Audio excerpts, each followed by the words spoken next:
Bonjour.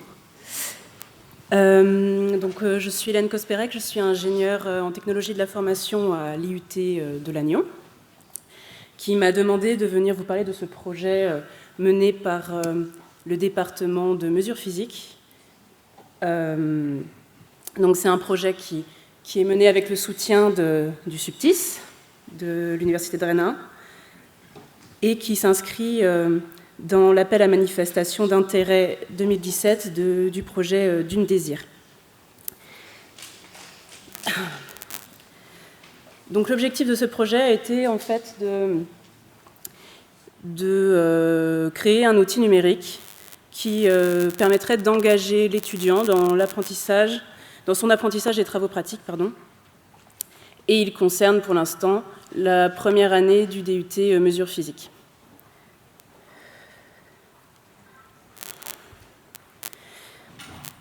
Donc premièrement, d'où est parti ce projet ? C'est parti d'un contexte un peu particulier. En IUT, l'enseignement des TP est une partie très importante du temps de formation, 40% pour le DUT mesures physiques, 40% du temps de formation total.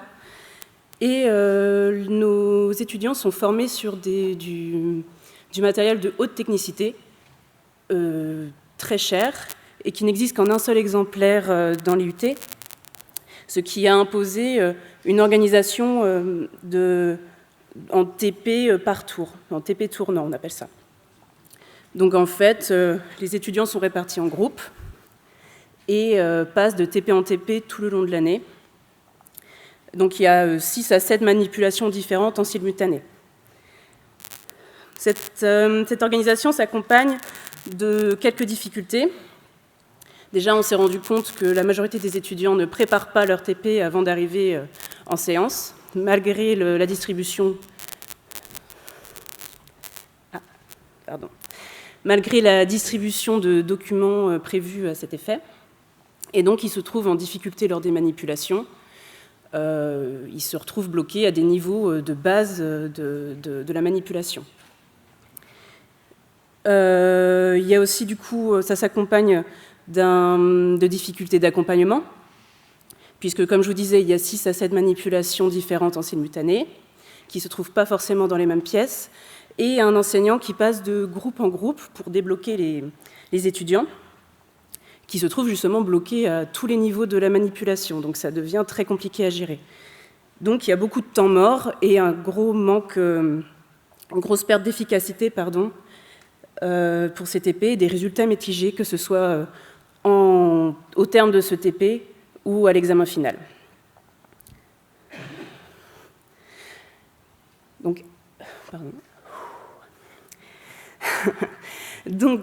à partir de là, on a du coup décidé qu'il était important de créer un outil qui pourrait pallier ces difficultés. Et donc, ce produit devait avoir plusieurs objectifs. Donc, il devait s'agir d'un dispositif numérique pour des étudiants actifs et guidés avant, pendant et après la séance de TP. Il fallait que ça favorise l'autonomie, que ça redynamise la séance de TP et que ça la rende plus efficace. Tout ça permettrait en même temps un meilleur accompagnement des enseignants qui, du coup, pourraient intervenir sur des problèmes un peu plus poussés et pas sur des réglages de machines de base ou des points qui auraient dû être acquis lors de la préparation des TP. Donc, en partant de cette idée, les enseignants ont défini les besoins qui étaient rattachés à leur TP, à leur discipline particulière. Et de là est née l'idée qu'il fallait créer un template commun, déjà pour que les étudiants aient le même environnement, quelle que soit la discipline, mais qui reste flexible et adaptable pour s'adapter justement aux singularités de toutes les disciplines. Il fallait aussi que ça s'accompagne d'une réflexion autour de la conceptualisation des contenus et des médias qui seraient utilisés. À partir de là, l'équipe enseignante a défini le cahier des charges de ce template commun, ce qui n'a pas été facile parce que toutes les disciplines travaillent différemment, n'ont pas forcément les mêmes attentes. Mais on a réussi à avoir une idée qui conviendrait à tout le monde. À partir de là, on est parti dans la réalisation avec une première phase d'expérimentation et de recherche de solutions techniques et pédagogiques aidée par le Subtis, et une phase de concrétisation avec la réalisation d'un template, son adaptation, son architecture, sa navigation, son ergonomie. On peut dire que la gestion de ce projet a été faite sur les bases d'une méthode agile.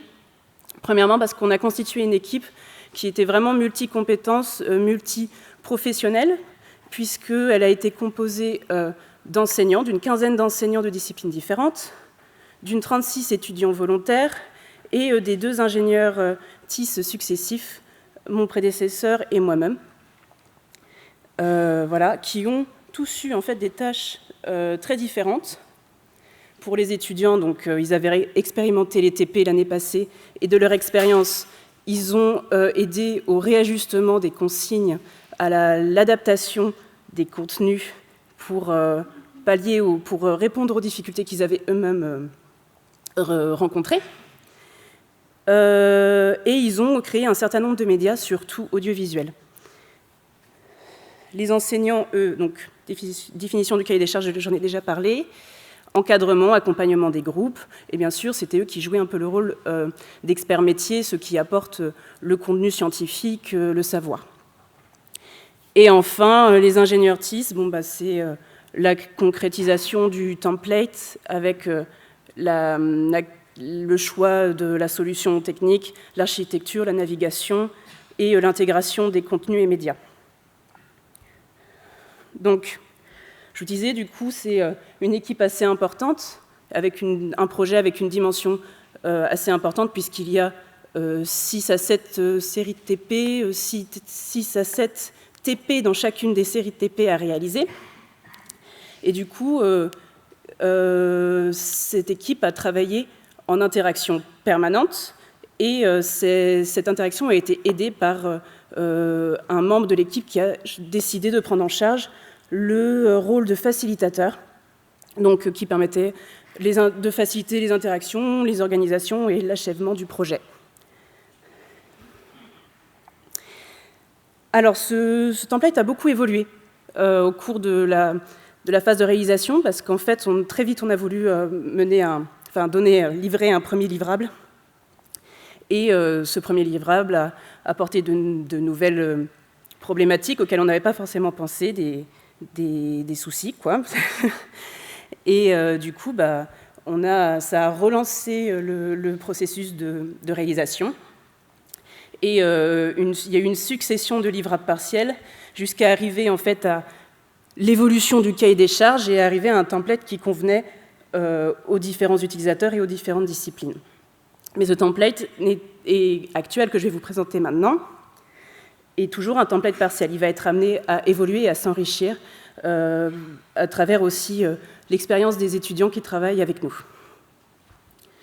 Donc voilà, présentation du template appliqué aux travaux pratiques de structure des matériaux, qui est en fait, pour l'instant, la première et la seule série qui a été expérimentée auprès d'élèves de première année.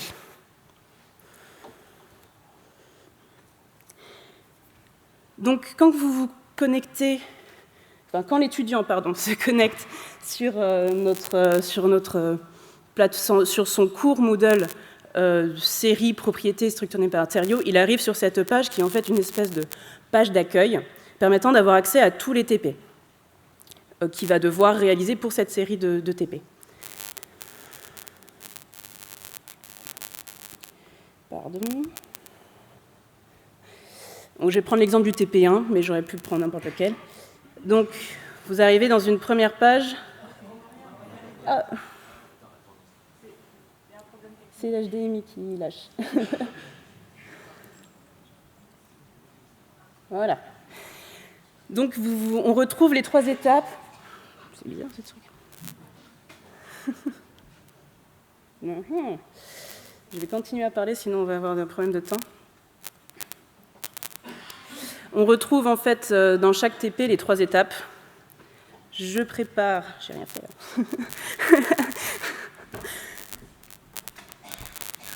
Il y a un problème de contact.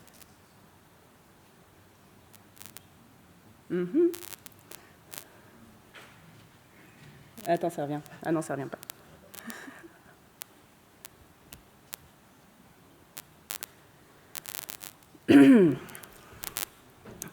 Je vais continuer à vous expliquer au moins l'architecture. En fait, c'est le principe d'un site. C'est-à-dire que c'est plein de pages séparées qui sont liées entre elles afin de créer une architecture qui est explicitée à l'étudiant lors de la présentation du produit. C'est très particulier. Bon. Non. Donc il y a une partie je prépare où c'est avant la séance de TP, il doit se rendre sur cette page et il a des notions de théorie, puis la description du matériel. Entre 2 flashs, vous allez peut-être réussir à... des notions de théorie, la description du matériel, qu'il doit donc visualiser avant de pouvoir venir en séance de TP. Et à la fin de cette partie je prépare, il doit faire une auto-évaluation. C'est bien, ça m'a permis de déstresser, donc je me sens vachement mieux.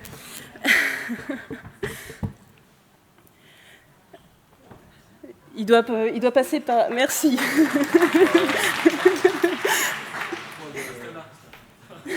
Reste là.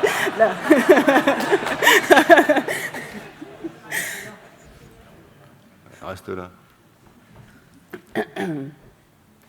Il doit, du coup, après avoir fait cette partie je prépare, répondre à une auto-évaluation avant de pouvoir venir en séance de TP. Donc, vite fait, la partie théorie. Vous voyez, là, on a créé en fait un système de navigation tout en haut.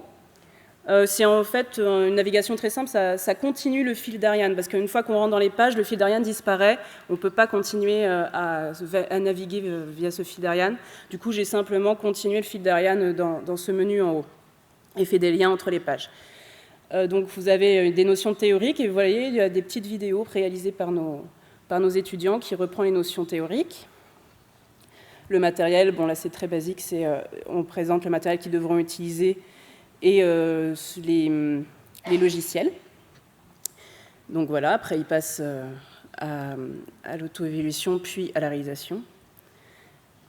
Donc je réalise, on reprend quand même la description du matériel parce que quand ils sont en manipulation, c'est important qu'ils puissent comprendre sur quoi ils travaillent, le protocole qu'ils doivent suivre, et on les aide à exploiter et comprendre les résultats qu'ils ont à travers cette manipulation. Je vais directement là. Enfin, il y a donc la partie bilan. Donc la partie bilan, ça dépend énormément de la discipline. C'est toujours une page où on reprend toutes les notions qu'ils doivent absolument connaître avant l'examen final, tout ce qu'ils ont dû apprendre à travers cette manipulation, mais il y a aussi certaines disciplines qui ont demandé à pouvoir ajouter une auto-évaluation via un quiz ou un dépôt de documents s'il y a des documents de produits lors de la manipulation. Et à chaque fois, vous avez un bloc là sur la droite qui permet de télécharger le PDF du cours, donc pour qu'ils aient un support papier pour ceux qui préfèrent ce support. Voilà. Je vais repasser sur la présentation. Donc, une fois qu'on a expérimenté ce premier template, on a quand même voulu l'évaluer. Donc, on s'est dit, tiens, mettre une petite enquête en place, ça va être sympa pour voir ce qui a manqué, ce qui reste à améliorer ou ce qui a marché. Tout. Donc, on a réalisé 2 enquêtes auprès de nos 2 publics d'étudiants, les étudiants réalisateurs, les 36 étudiants volontaires qui nous ont aidés à concrétiser le projet, et nos étudiants utilisateurs, donc les premières années qui ont testé le TP de mesure physique, structure des matériaux. Et là, je vais juste rapidement vous dire les résultats les plus marquants. Voilà. Donc, pour les étudiants réalisateurs, déjà, il y a eu un énorme enthousiasme autour de ce projet. Ils ont appris à travailler en équipe, à faire de la gestion de projet, ce qu'ils n'apprennent pas forcément dans leur formation. Il y a eu une augmentation des compétences en réalisation vidéo. Ils ont été contents de ça. Et surtout, c'est l'envie de transmettre et d'aider les étudiants de première année. C'était vraiment quelque chose de fort. Et ils étaient très fiers de voir que leur réalisation allait être utilisée dans les années à venir par les autres étudiants. Et ça a aussi permis une meilleure compréhension des TP sur lesquels ils ont travaillé. Beaucoup de nos étudiants ont choisi des TP qui, en fait, les avaient mis en difficulté, voire en échec, lors de l'année passée. Et c'était un challenge pour eux de, par l'explication, réussir à comprendre ce qui les avait mis en difficulté. Voilà. Pour les étudiants utilisateurs, déjà vite fait le contexte.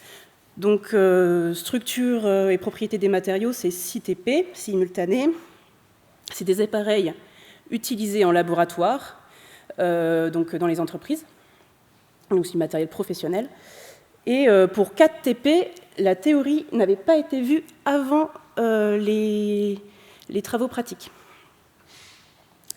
Donc voilà, c'est clairement, merci, c'est clairement le contexte très particulier dont je vous parlais au début, très compliqué. Donc, qu'est-ce qui est ressorti de cette enquête?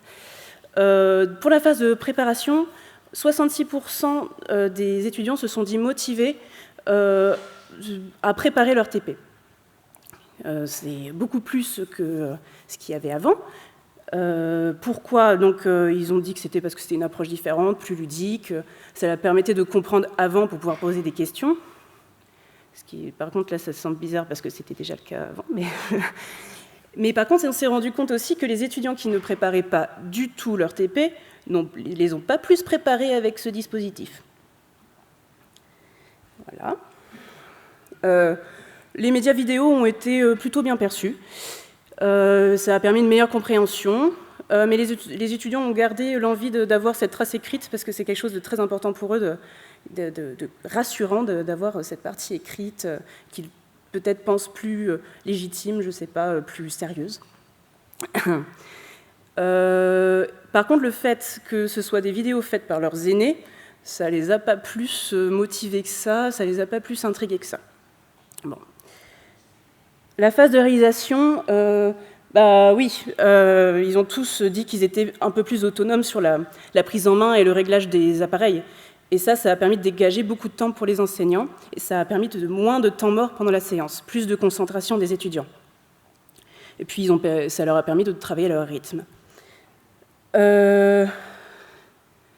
Donc voilà. Autre chose qu'ils ont relevé, c'est que l'enseignant n'explique pas forcément ce qui leur semble évident, et que ce soit les étudiants qui aient réalisé les vidéos, ça a permis de répondre à des questions qui pourraient paraître aux enseignants évidentes. Et voilà. Et plus de temps donc, pour l'enseignant pour expliquer les TP. OK. Utilisation du smartphone lors des manipulations, parce que du coup, ils pouvaient sortir leur smartphone pour voir les vidéos en cours de manipulation. Ça a été bien perçu, mais ce n'était pas évident pour eux de sortir le smartphone. Il fallait leur rappeler plusieurs fois dans la séance, vous pouvez sortir vos smartphones, il n'y a pas de souci. Ils avaient un peu peur d'être déconcentrés en sortant leur smartphone. Et ils disent tous que la présence de l'enseignant reste indispensable pour les questions les plus poussées. Voilà. Donc voilà, en conclusion, rapidement. Travail d'équipe pluridisciplinaire et pluriprofessionnel, une gestion de projet itérative, donc ça permet un livrable qui évolue, qui va s'enrichir encore, et un test sur 100 étudiants, donc plutôt un beau panel. Donc voilà, donc on est arrivé à un template qui est adaptable pour l'enseignement des TP, mais qui va être encore amélioré au cours de la prochaine année. Pour la suite, parce que du coup, il va encore évoluer. Donc, à partir de la rentrée, on aimerait appliquer ce template actuel à toutes les séries de TP de la formation de DUT mesures physiques, voire à d'autres formations de l'IUT qui ont été demandeuses de pouvoir le tester. Donc amélioration, enrichissement et évolution du template pour arriver à un produit qui vraiment nous satisfasse totalement. Et à terme, en fait, ce serait de pouvoir créer un produit assez solide pour être déployé dans toute formation et tout établissement qui souhaite développer cette approche. Voilà, je vous remercie beaucoup pour votre attention.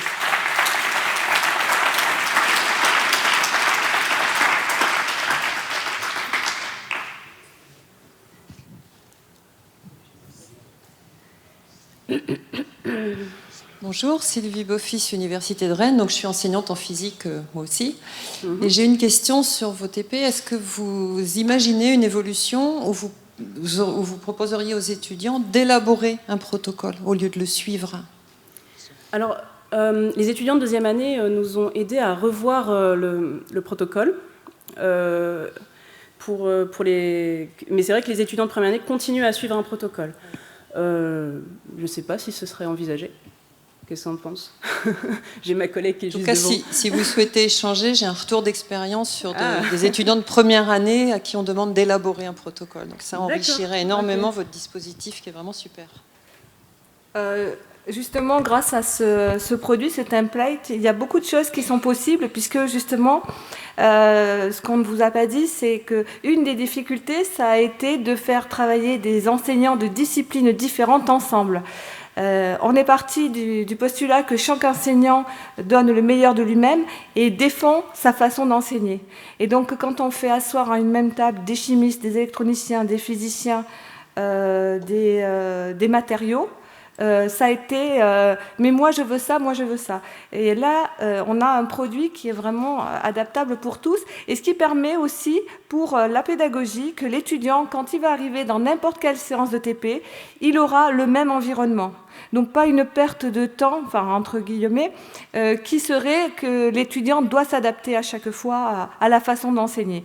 Donc faire en sorte que ce soit l'étudiant qui fabrique le TP, ça c'est tout à fait concevable. Ah pardon.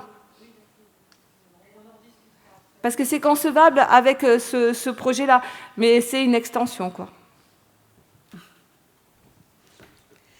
Bonjour, donc Théodorina Tibar, Université de Lille. Depuis très très longtemps, notre établissement est impliqué dans la production de ressources, mais dans une logique de ressources éducatives libres.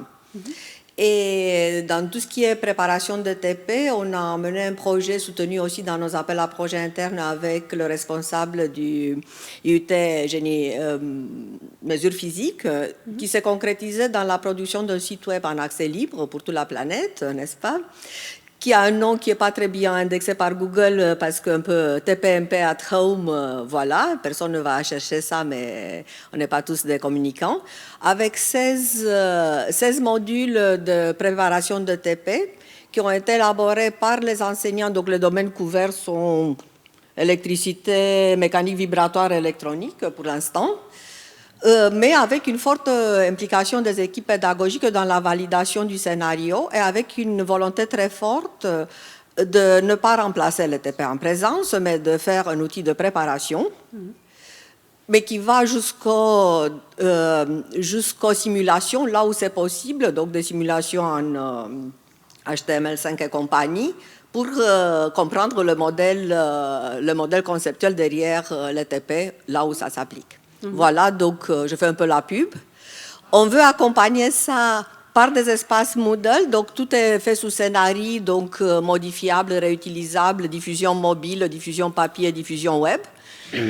Et la collection est amenée à s'enrichir, donc on souhaite faire la promotion via UT en ligne. Surtout que dans l'univers d'UT, vous avez, à ce qu'on a cru comprendre, les mêmes programmes qui sont sur tout le réseau des UT en France.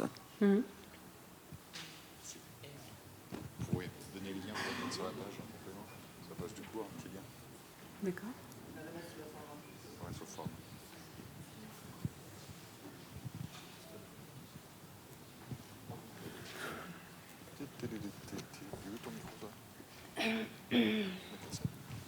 J'arrive. C'était plus court pour toi. Bonjour, merci pour votre présentation. Donc Sophie Guézot, je suis aussi enseignante en physique à l'Université de Rennes 1. Et du coup, j'ai une question concernant le projet, parce que j'ai aussi fait un projet avec des étudiants. Et je voulais savoir comment ils ont travaillé donc, pendant ce projet, comment vous les avez recrutés. Si j'ai compris, c'était 36. Et comment vous avez valorisé leur engagement dans ce projet? Alors déjà oui, c'est 36 étudiants volontaires, mais il faut savoir que on a intégré en fait la réalisation de ces médias dans ce qu'on appelle les projets tutorés. Donc d'autres étudiants faisaient le projet tutoré, et eux c'était leur projet tutoré de réaliser ces médias. Donc la valorisation, c'est clairement en fait la note à ce projet tutoré. Voilà. Ensuite, c'était quoi le début, la première question dans votre question? C'était de savoir aussi comment vous les aviez du coup encadrés. L'encadrement théorique a été réalisé par les enseignants des disciplines pour lesquelles ils ont travaillé. L'encadrement en réalisation audiovisuelle était par mois. Donc du coup, ils avaient du matériel à disposition, et puis sur tous les jeudis après-midi, en fait, c'est une zone libre où ils travaillent justement sur leur TP, sur leur projet tutoré. Donc ils étaient tout le jeudi après-midi à travailler dessus avec le matériel mis à disposition. Une dernière question pour Hélène. N'oubliez pas de faire l'évaluation sur le klaxon en parallèle. Bonjour, donc Marie Sauvage, IUT de Toulouse. Moi, j'avais juste une question technique. C'est là, vous nous avez mis à disposition sur le site votre présentation, mais si on voulait accéder au TP, enfin votre protocole pour regarder, s'en inspirer, etc., ou le montrer. Enfin, j'aurais bien aimé par exemple le montrer à nos enseignants de mesures physiques, mais je ne sais pas comment on pourrait. Enfin, vu que vous êtes pour la présentation, vous êtes allé sur votre site, oui. Mais nous, on n'a pas, enfin, on n'y a pas accès, quoi. Oui, c'est vrai. Pour l'instant, c'est ouvert simplement aux étudiants et aux enseignants impliqués dans la discipline. Mais on pourrait imaginer peut-être créer une copie qui serait accessible aux anonymes. Ça pourrait être tout à fait faisable. Merci Hélène. Merci à vous.